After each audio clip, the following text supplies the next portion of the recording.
확신범이라는 말씀의 제목으로 함께 은혜를 나누기를 원합니다. 여러분 혹시 확신범이라는 이야기를 들어보신 적이 있습니까? 이 확신범이라는 것은 무엇이냐면 내가 어떤 특정한 범죄를 저질렀을 때 그 죄를 지었음에도 불구하고 여전히 내가 옳기 때문에 이렇게 할 수밖에 없었다라고 생각하는 사람들이 갖고 있는 확신 때문에 일어난 범죄를 확신범, 그리고 그렇게 생겨난 범죄자들을 확신범죄자라고 얘기를 합니다. 주로 정치, 도덕, 종교적인 의무 때문에 일어난 경우가 많다라고 그래요. 지금은 지구가 돌고 있다라는 것을 누구나 다 알고 있는 상식이지만 중세시대만 해도 갈릴레이가 이 지동설을 처음 주장했을 때 사회적 파장은 굉장히 컸습니다. 당시 갈릴레이를 고소했던 이 교황청은 천동설이냐 지동설이냐 하는 것은 그다지 중요하지 않았습니다. 진짜 중요한 것은 종교개혁이 일어나면서 과거에 해석되어 왔던, 전통적으로 해석되어 왔던 이 성경 방법을, 해석 방법을 바꾸어야 한다는 이 외부의 주장 때문에 흔들려가는 자신의 입지를 어떻게든 붙들고자 이 지동설을 교황청의 권위 때문에 거부했던 것입니다. 그러니까 이것이 사실이냐 아니냐, 그것은 이들에게 별로 중요하지 않았다라는 거예요. 그래서 갈릴레오 갈릴레이에게 무기징역이라는 아주 무거운 형벌을 그들에게 내렸습니다. 표면적인 유죄의 이유는 이렇습니다. 당시 천문학이 이 지동설을 입증할 수 없었기 때문이다라는 거예요. 예를 들면 지금 지구가 움직이고 있다면 그 안에 있는 이 인간들이 어떻게 이 지구의 움직임을 못 느낄 수 있느냐라는 것이 그들의 이유였습니다. 그런데 만약 이것을 뒤집어서 좀 생각해 보면 온 우주가 지구를 중심으로 돈다라는 것도 그 당시 기술력으로는 입증할 수는 없었습니다. 그럼에도 불구하고 한편은 유죄가 되고 한편은 옳은 것이 되었습니다. 이유는 간단합니다. 상대방을 짓밟아야지만 내 옳은 것이 입증될 수 있기 때문이죠. 이런 현상은 아까 제가 말씀드렸던 것처럼 정치, 종교와 같이 열심히 하면 할수록, 더 열심히 할수록 스스로 옳다라고 여길 수 있는 영역에서 더 많이 드러납니다. 특별히 우리가 종교의 영역에 있기 때문에 이 말씀을 우리가 염두에 둔 채 오늘 본문으로 들어갔으면 좋겠습니다. 오늘 본문은 당시 종교 지도자들을 향해서 예수님이 비유로 설명한 본문입니다. 종교 지도자들은 예수님이 마음에 들지 않았습니다. 성전에 들어와서 사람들을 가르치는 것도 그랬고 그 가르침의 내용도 전통적인 자신의 견해와는 다른 획기적인 것들이었기 때문에 자신의 입지가 흔들릴 수 있다라는 위기감 때문에 반대해왔다라는 거예요. 그래서 예수님께 이렇게 질문했습니다. 네가 무슨 권위로 성전에 들어와서 사람들을 가르칠 수 있느냐? 이 질문의 의도는 정말 궁금해서 묻는 것이 아니라 예수님을 곤경에 빠뜨리기 위함이었습니다. 만약 예수님께서 가르침에 대한 출처를 바르게 대답하지 못하면 예수님의 권위가 땅에 떨어지게 될 것이고, 만약에 예수님의 권위가 하늘로부터 왔다라고 말한다면 그것은 신성모독에 해당하는 것이었기 때문에 이것을 대답해도 저것을 대답해도 정말 힘든 그런 상황이었습니다. 모든 사람이 이목에 집중되고 있는 이때 오히려 예수님은 그들의 질문에 대답하기 전에 역으로 질문을 던졌습니다. 너희가 만약 나의 질문에 대답한다면 나도 내가 무슨 권위로 이렇게 가르치고 있는지 대답하겠다. 그리고 등장하는 28절 이하의 말씀은 예수님께서 종교 지도자들을 향해 던지셨던 비유적인 질문입니다. 제가 먼저 질문을 하나 좀 드리고 여러분께 질문 드리고 시작해 보겠습니다. 두 아들이 있었어요. 얘야 포도원에 가서 좀 일 좀 하고 와라. 그리고 첫째 아들인 네 아버지하고 간다고 하고서 안 갔어요. 반대로 둘째 아들은 싫어요 하고서는 뒤에 가서는 마음이 바뀌어서 갔어요. 이 두 종류의 아들 중에 진짜 아버지의 말을 들은 사람은 누구이죠? 첫째 아들입니까? 둘째 아들입니까? 둘째 아들이죠.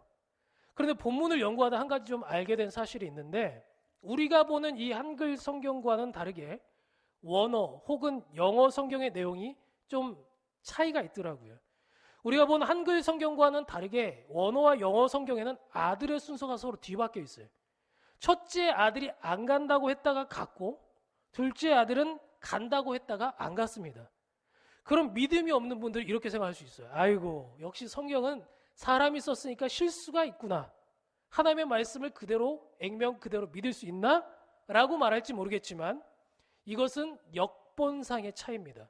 우리가 어떤 번역본을 가지고 한글 성경을 채택했는지에 따라서 차이가 날 뿐이지 내용상 아무 문제가 없어요. 왜냐하면 제가 아까 서두에 말씀드렸지만 오늘 본문이 비유이기 때문에 그래요. 비유가 뭐예요?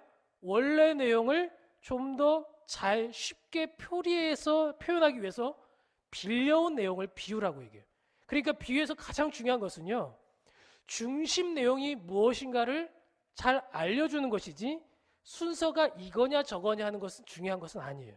예를 들면 어떤 권사님이 아름답다라고 표현해서 제가 권사님께 이렇게 얘기를 해요.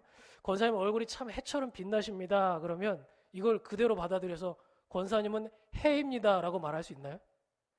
무엇처럼이라는 것은 그것에 대한 의미, 권사님 참 아름다웠습니다, 이 의미 전달만 잘 되면 되는 거예요.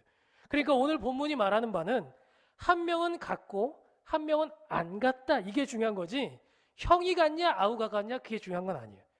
세례 요한이 와서 회개를 처음 촉구했을 때 세리와 창기들은 자기의 죄를 회개하면서 자복했고 세례를 받았습니다. 그런데 정작 종교 지도자들은 회개도 세례를 받지도 않았다. 이것을 지금 지적하고 있는 것이 예수님의 말의 핵심인 거예요. 그런데 우리는 고정관념 속에서 오늘 본문에 대해서 이렇게 받아들여 왔을 겁니다. 큰아들은 듣는 척 했지만 듣지 않았던 유대인들이고, 둘째 아들은 하나님을 섬기지는 않았던 사람들이지만 이방인들이었지만 나중에 하나님을 믿게 되면서 진짜 순종을 했던 그 이방인들이었다라고 그렇게 알아왔어요. 그런데 이 구도를 조금 엄밀하게 말하자면 유대인과 이방인에 대한 서로 비교 구도라기보다는 이 이야기에서 진짜 말하고 싶은 것은 종교 지도자들과 세리 창기와 같은 죄인들을 서로 비교하고 있는 거예요. 아버지에게 네, 가겠습니다 라고 말한 것은 순종한 것과 마찬가지입니다. 그런데 제사장들과 이 바리새인들은 말로는 하나님을 믿는다라고 순종하겠다라고 말했지만 마지막은 예수님을 받아들이지 않았습니다. 그런데 세리와 창기들은 어떻게 했죠? 세리는 우리로 치면 일본 시대의 그 앞잡이들, 백성의 고요를 짜내고 자기의 부를 축적했던 그런 사람입니다. 로마의 앞잡이 매국노에 해당하는 사람들이라는 거예요. 또 창기는 어떻습니까? 물론 여러 가지 이유가 있겠지만 자기 몸을 팔아가면서 생계를 유지해야 됐고 또 사람 대접을 받지 못했습니다. 그러니까 이런 사람들, 이런 부류의 사람들이 내가 모든 사람 앞에서 나 그리스도인입니다, 나 믿음 생활하고 있습니다 라고 떳떳하게 말할 수 있었을까요? 많은 사람들이 생각하기, 아니 하나님을 믿는 사람이 저렇게 살아? 많은 사람들이 아마 그들을 그렇게 평가했을 거고, 그래서 그들은 믿음이 있다 할지라도 은밀하게 신앙생활을 해왔을 겁니다. 그런데 종교 지도자들은 그렇지 않았습니다. 많은 사람들 앞에서 의의를 드러내기를 원했고 보란듯이 나는 다른 사람과는 다르다라고 차별을 해주기를 원했습니다. 그렇게 외식하며 살았다라는 거예요. 그럼 오늘 본문의 핵심은요, 종교 지도자들이 구약의 해박한 지식을 가지고 있었음에도 불구하고 왜 예수님을 받아들이지 않았느냐 하는 것입니다. 오늘 본문 이후에 또 다른 비유가 계속해서 등장하는데 이 비유를 한 세트로 봐야 하는 이유는 이 비유들이 서로 밀접한 관계를 맺고 있기 때문입니다. 한 집 주인이 포도원을 가지고 있었는데 농부들에게 세를 주고 다른 나라로 갑니다. 열매를 거둘 시기가 찾아와서 열매를 통해 세를 받으려고 주인이 심부름꾼을 보냈는데 농부들은 주인이 보낸 이 심부름꾼을 때리고 죽이기까지 했습니다. 그렇다면 주인을 통해 농사를 짓고 있었던 이 농부들은 자신이 죽인 이 심부름꾼이 땅 주인이 보낸 사람인 줄을 알았을까요? 몰랐을까요? 알았어요. 오히려 그 사실을 알았기 때문에 죽였습니다. 왜요? 세를 내기 싫어서. 그래서 예수님은 비유를 계속해서 이어가는데 여기에 말하는 집주인은 누구를 얘기하는 거죠? 하나님이죠. 농부는 종교 지도자들. 그리고 여기서 보낸 종들은 구약에서 하나님의 말씀을 전하러 왔던 선지자들을 의미하는 겁니다. 포도원의 세를 받으러 왔던 선지자들을 유대 종교 지도자들이 죽였습니다. 세를 낼 생각이 없었기 때문이죠. 그런데도 주인은 여기서 포기하지 않습니다. 더 많은 선지자들을 계속해서 보냈습니다. 그래서 구약에 보면 사사기 시대에 이르게 되면 뭐 거의 선지자 세트가 막 총망라하죠. 더 많은 선지자들이 더 어려운 시대일수록 많이 왔다라는 거예요. 그러나 그들은 또 거부하고 죽였습니다. 저는 이 대목에서 주인의 마음이 좀 이해가 가지 않았어요. 자신을 대신해서 종들을 보냈는데 자꾸 죽이고 있는 겁니다. 그런데 이런 상황에서 어떻게 아들을 보낼 생각을 할 수 있습니까? 그런데도 주인은 행여 이 아들마저 죽일까라는 생각으로 아들을 마지막 심부름꾼으로 보내게 됩니다. 그런데 이 아들이 오는 것을 보면서 농부는 어떻게 생각했습니까? 이제 아들이 왔으니까 우리가 말을 좀 들어야겠다 이런 생각을 한 게 아니라 저 상속자를 죽이면 이 땅은 우리의 것이 되겠구나 이런 생각을 가지고 아들마저도 죽였다라는 거예요. 여러분 잘 아시는 것처럼 이 죽은 아들은 누구를 뜻하는 거죠? 예수 그리스도를 뜻하는 거예요. 하나님이 보내신 그 아들을 우리가 죽였다라는 겁니다. 여기서 한 가지 또 의문이 드는데 이 비유가 과연 예수님이 처한 지금 이 상황과 맞습니까? 비유라는 것은 항상 내용이 맞아야 되는 것인데 예수님의 상황과 이 두 가지 비유가 맞아요, 안 맞아요? 사실 이치상 잘 맞질 않습니다. 비유는 핵심이 맞아야 되는데 뭔가 상황이 안 맞는 거예요. 그들은 아들인 줄을 알았기 때문에 상속자를 죽였다라고 얘기했습니다. 그럼 여기서 제가 질문을 드립니다. 예수님과 종교 지도자들 사이에 지금 대립구도 속에 있잖아요. 그런데 종교 지도자들은 자기 눈앞에 있는 이 예수님이 하나님의 아들인 줄을 알았을까요? 몰랐을까요? 몰랐죠. 감히 하나님의 아들인 줄 알았더라면 이렇게 오만방자하게 행동할 수 있었겠습니까? 뭔가 이상하지 않습니까? 그러면 포도원에 세를 준 사람들은 주인의 아들인 줄을 알고 죽였는데 지금 종교 지도자들은 예수님이 주인의 아들인 것을 모르고 박해하고 있다는 거예요. 만약에 알았더라면 어떻게 했을까요? 감히 어떻게 손을 댈 수 있겠습니까? 이게 바로 오늘 핵심이에요. 왜 핵심이냐? 오늘 비유에서 상속자인 아들을 죽였을 때는 알고 죽였지만 예수님이 주인의 아들인 줄을 모르고 죽인 이 사람들에게 왜 이 비유를 들고 있느냐? 이게 바로 핵심이라는 거예요. 여러분 우리가 알고 지은 죄도 당연히 죄라고 여기죠. 그런데요. 좀 충격적일 수 있겠지만 예수님은요. 모르고 지은 죄도 죄로 여기신다는 거예요. 우리가 부지중에 지은 죄를 회개할 때가 있잖아요. 그렇죠? 다른 사람에게 내가 했던 말과 행동이 얼마나 크게 상처가 되었는지 우리가 모를 때가 있어요. 왜? 내가 갖고 있었던 고질적인 습관, 행동들 때문에 변하지 않는 우리들의 그 죄성 때문에 나도 모르게 죄를 짓고 있다는 거예요. 그런데 하나님께서는 심판하실 때 너희들이 알고 지은 죄뿐만 아니라 모르고 지은 죄까지도 셈을 하겠다라는 거예요. 그래서 이 말이 얼마나 무서운 말씀인지 몰라요. 호세아서에 보면요. 내 백성이 왜 망한다고 했습니까? 하나님을 아는 지식이 없어서 망한다고 그랬어요. 다시 말하면 몰라서 망한다는 거예요. 그런데 여기서 말하는 지식이 정말 지식이 없어서 몰라서 모르는 것이 아니라 알고자 하는 마음을 갖지 않는 태도를 얘기하고 있는 거예요. 제가 볼 땐 이 세대가, 우리 세대가 딱 그런 세대인 것 같아요. 하나님의 말씀을 알려고 하면 얼마든지 알려고 할 수 있습니다. 말씀의 홍수 시대에 살아가고 있기 때문이에요. 하나님의 마음을 이해하려고 하면 얼마든지 가르쳐 주려고 할 수 있는 목회자들이 많아요. 너무 많아요. 그럼에도 불구하고 왜 우리의 영성은 자꾸 다운됩니까? 왜 이 세상은 이렇게 부패해가고, 제가 우리 한 목사님이랑도 오늘 오면서 식사하고 오면서 동네를 이렇게 둘러봤는데 이 편의점보다 많은 교회들 속에 왜 우리 한국 교회는 이렇게 부패에만 가느냐 이 말이에요. 왜 이렇게 힘을 잃어갈까요? 이유가 뭘까요? 더 이상 알려고 하지 않기 때문이에요. 우리는 항상 그 수준에 머물러 있어요. 그리고 심지어 어떻게 생각하냐면 다 안다라고 생각해요. 내가 이 훈련을 얼마나 많이 받았는지 알아? 내가 이 말씀을 몇 번을 받는지 알아?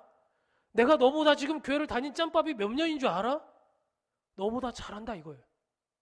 가르칠 필요 없다는 거예요. 배울 필요가 없다는 거예요. 그래서 종교 지도자들이 이 비유에 대한 질문에 대해서 어떻게 대답하고 있는지 우리 같이 한번 살펴볼까요? 41절 말씀을 같이 한번 살펴보도록 하겠습니다. 41절 말씀 우리 찾으셨으면 같이 한 목소리로 한번 대답해 보겠습니다.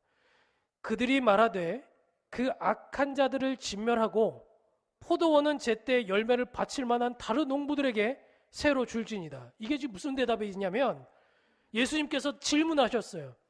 야, 그러면 포도원 주인이 올 때 그 농부들을 어떻게 해야 되겠냐? 그랬더니 뭐라고 대답했다고요? 악한 자들을 진멸하고 제때 열매를 받으실 만한 또 다른 사람들로 다시 새를 주라는 얘기예요. 기가 막히죠. 정답은 기가 막히게 잘합니다. 우리 성경 공부할 때도 보면요, 정답은 기가 막히게 잘 알아요. 그런데 문제는 왜 이들이 정말 큰 문제가 있냐면 자기에게 그런 문제가 있다라고 생각을 못하기 때문이에요. 그래서 예수님은 이렇게 대답합니다. 너 참 말 잘했다. 너희들 건축자들이 버린 돌, 너희들이 버린 내가 모퉁이 머릿돌이 되었다. 다시 말하면 너희들이 나를 버렸는데 그 돌이 머릿돌이게 되었다. 이 머릿돌은 아주 귀한 돌이라는 뜻이에요. 돌에 대한 표현이 아주 의미심장한 이유가 있습니다. 왜냐하면 예수님이 이 문학적 표현을 아주 멋들어지게 사용하고 있는 본문인데요. 히브리 사람의 문학적 표현을 보면 일종의 이 말이 언어 유희적인 표현이에요. 예를 들면 비슷한 단어를 서로 동일선상에 놓고 서로 비교를 하고 있는 거예요. 숨겨진 의미를 이 안에서 추출해내는 겁니다. 히브리어로 돌이라는 단어는 에벤이라는 단어예요. 그리고 아들이라는 단어는 벤. 에벤, 벤. 너희는 에벤을 버렸는데 그렇게 버려진 에벤을 하나님께서 벤 삼으셨다. 이게 무슨 말이에요? 너희들이 잘못한 것을 지금 하나님께서 바로 잡으셨다 이거예요. 너희들이 열심을 가지고 있던 잘못된 길 때문에 내가 죽게 되겠지만 하나님께서 옳은 길로 바로 잡으실 것이다 이 얘기예요. 지금까지 비유가 건축자들의 돌까지 3가지 총 비유가 나왔습니다. 제가 서두에도 말씀드렸지만 종교 지도자들이 예수님이 하나님의 아들인 줄을 알았을까요? 몰랐을까요? 몰랐다라고 말씀드린 바 있습니다. 그렇다면 이 비유의 내용은 알았을까요? 몰랐을까요? 이 건축자들이 버린 머릿돌에 대한 비유 내용을 알았을까요? 몰랐을까요? 알았어요. 이게 지금 나를 지금 비유하고 있구나, 나를 지금 빗대어 말하고 있구나라는 거를 알았다라는 거예요. 여러분, 사람들이요, 설교를 듣다가도 자기 욕하는 건 기가 막히게 합니다. 졸다가도요, 자기 지금 지적하고 있는 거는 기가 막히게 알아요. 눈 번쩍 뜨고 쌍심지를 켜고 이렇게 쳐다봐요. 중요한 것은 하나님의 뜻은 몰랐지만 자기가 잘못하고 있는지 뭘 잘못하고 있는지 본능적으로 알았다라는 거예요.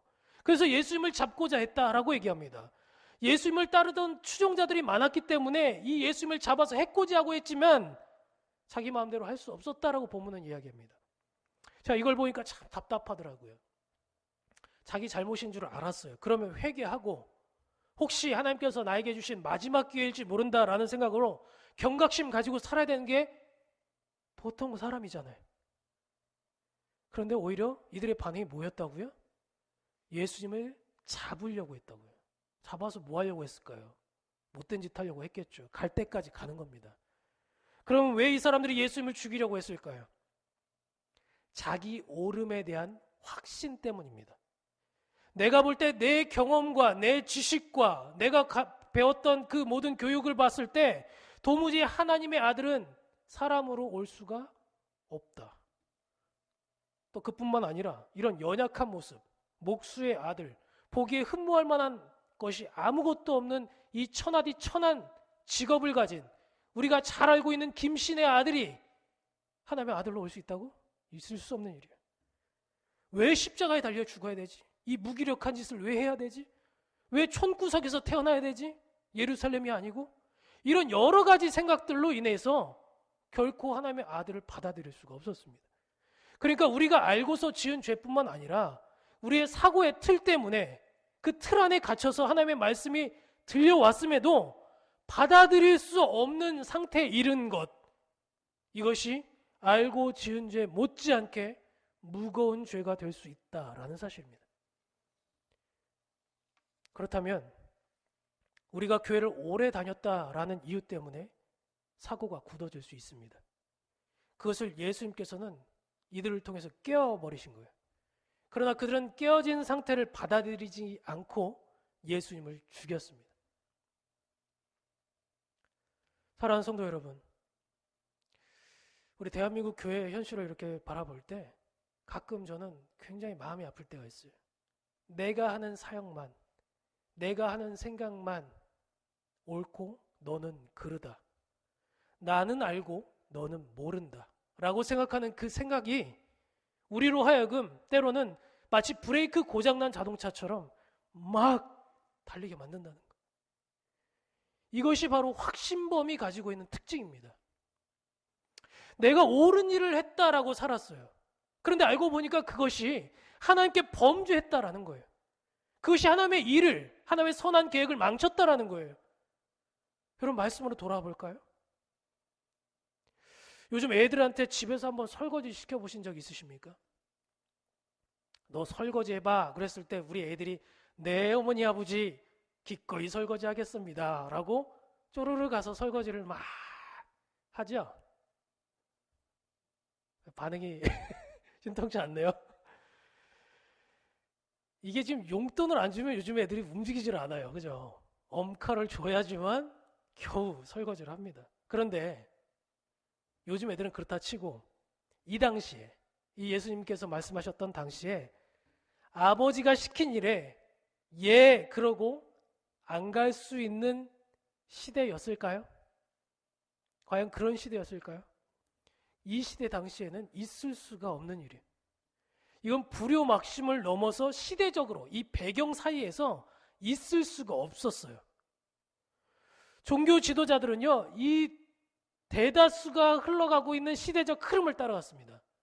예, 아버지라고 대답하는 것이 이 시대의 흐름이에요. 자기 마음은 예라고 말하고 싶지 않지만, 할 마음도 없고 그렇게 살 의지도 없지만 예, 아버지라고 말하고 그렇게 대답하는 것이 이 시대적인 흐름이었다고요. 아버지, 예 하고서 누구나 잘 살겠습니다 라고 말할 수는 있어요.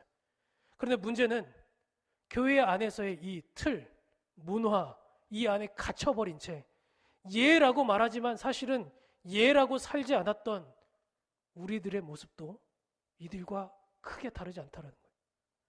이게 교회 안에, 이 교회 안에서 있는 문화라는 거예요. 이 교회 안의 문화 때문에 생긴 최고의 범죄자가 최근 우리 주변에 화두가 되고 있지 않습니까? 정인이의 양부모. 그럴싸한 타이틀로, 성실한 아이콘으로 한동대학교에 나와서 양가 부모님은 목회자를 두고 기독교 안에서 번듯하게 살아가고 있는 그런 이미지. 남들은 쉽게 선택할 수 없는 양자를 자기 자녀로 삼아들이는 그 이미지. 그 이미지 안에 예가 있었습니까? 예가 없자 괴물이 되었다라는 거예요. 회개하겠습니다. 잘 살아보겠습니다. 라고 말했지만 여전히 죄 가운데 있어요. 그게 우리 안에 있는 문화입니다. 저는 이게 우리에게 주신 하나님의 말씀이라고 생각합니다. 말씀을 정리하기 원합니다. 오늘 본문은 종교 지도자와 예수님 사이의 대립 구도로 이 이야기가 이루어져 가고 있지만 실은 저를 포함해서 이 자리에 계신 모든 분들이 정치, 종교를 포함하여 모든 삶 속에서 쉽게 익숙하게 일어날 수 있는 일들이라고 저는 생각합니다. 저도 본문의 말씀을 지금 전하고 있긴 하지만 다른 누군가가 아니라 그래서 저에게 주신 말씀이라고 생각하고 설교하고 있습니다. 단순히 제가 종교 지도자인 목사에 위치했기 때문만은 아닙니다. 첫 번째는 몰랐다라는 이유 때문에 다른 사람들을 실족하게 만든다면 그것이 무죄가 선고되는 것은 아니다라는 거예요. 그러기에 우리는 날마다 새롭게 알기에 힘써야 합니다. 제가 설교를 잘못 준비해서 허튼 소리를 하고 하나님의 말씀이 아닌 인간의 말을 전달하고 그렇게 실수할 수 있잖아요. 그런데 하나님 입장에서는 너 몰라서 그랬다라고 핑계할 수 없다라는 거예요. 그래서 이 강단 안에 쓴다는 것은 굉장히 두렵고 떨리는 일입니다. 그래서 말씀을 연구하기 힘써야 하고 또 성도들이 시험 들지 않도록 주의를 기울여야 하는 것입니다. 또 하나님의 말씀은 날선 검이라고 얘기했습니다. 그러다 보면 찔림이 있다는 거예요. 내 아픔을 주기도 한다라는 거예요. 그런데 그때 내가 주님의 말씀에 귀를 닫고 마음을 닫고 듣지는 않았는가? 그러면서 혹시 나에게 하고 있다라는 그 이유 때문에 설교자에게 공격적으로 반응하고 있지는 않았는가? 그러기에 성경을 바라보는 종교 지도자들이 단순히 그들은 나빴다라고만 말하기에 앞서서 만약 제가 시계를 거슬러 올라가서 타임머신을 타고 예수님 시대에 살았더라면 저는 제가 예수님을 죽인 사람들 무리 중에 있었을 것이다 라는 확신이 들었어요. 제가 지금 살았으니까 망정이지 2000년 전에 살았더라면 제가 그들 가운데 있었을 것 같아요. 그래서 참 다행입니다. 2020년에 살고 있어서. 사랑하는 성도 여러분, 우리는 개신교입니다. 개신교는 개혁주의를 뜻합니다. 날마다 옛 것을 철폐하고 새 부대에 새 것들을 담아야 하는 것이 우리들이 해야 될 일입니다. 그런데 자꾸 우리는 전통, 익숙함, 습관, 그리고 나의 옳음에 대한 확신 때문에 삶의 개혁을 새롭게 일으키지 못하고 때로는 고인물이 되고 그렇게 썩어가고 있을 때도 있습니다. 우리의 장애가 되어질 때가 있다라는 말입니다. 목사이기 때문에 직분자이기 때문에 남들 앞에서는 예, 아멘 하겠습니다 라고 조건 반사처럼 말이 튀어나오기도 하지만 그것은 참된 순종이라고 말할 수 없습니다. 진짜 변화된 삶이 없다면 하나님께서는 우리를 받아주시지 않을 것입니다. 그래서 먼저 된 자 나중되고 나중된 자 먼저 된다라는 말씀이 있습니다. 거꾸로 된 선착순이 되는 것입니다. 그래서 선착순은 예라고 먼저 말했던 사람이 먼저 가는 것이 아니라 진짜 하나님의 뜻대로 사는 순종함이 있는 사람이 먼저 천국에 도착하는 것입니다. 바라기는 저와 여러분이 아멘으로만 화답할 것이 아니라 아멘의 삶이 있기를 주님의 이름으로 축복합니다. 기도하겠습니다. 하나님 아버지 감사합니다. 오늘 주신 말씀 다른 누군가가 아니라 바로 우리에게 하신 말씀인 줄을 알고 특별히 코로나로 인해서 삶의 모든 것들이 일상의 쉼표를 찍고 있는 이때 우리가 바쁘게 숨가쁘게 달려왔더라면 이제는 스스로를 돌아보고 진정한 회개와 결단과 또 변화된 삶이 주님 앞에 온전히 바쳐질 수 있는 삶의 예배자들이 다 되어질 수 있도록 인도하여 주시옵소서. 그래서 그런 사람들 한 사람 한 사람의 모임으로 말미암아 비록 우리 교회는 교세가 작다라고 말할 수는 있겠지만 그러나 그 한 사람 한 사람이 일당백을 감당하고도 능히 남을 수 있는 믿음의 용사들이 다 되어져서 마지막 사대를 넉넉히 이기고 남을 수 있는 우리 삶이 될 수 있도록 축복하여 주시옵소서. 예수님의 이름으로 감사하며 기도합니다. 아멘.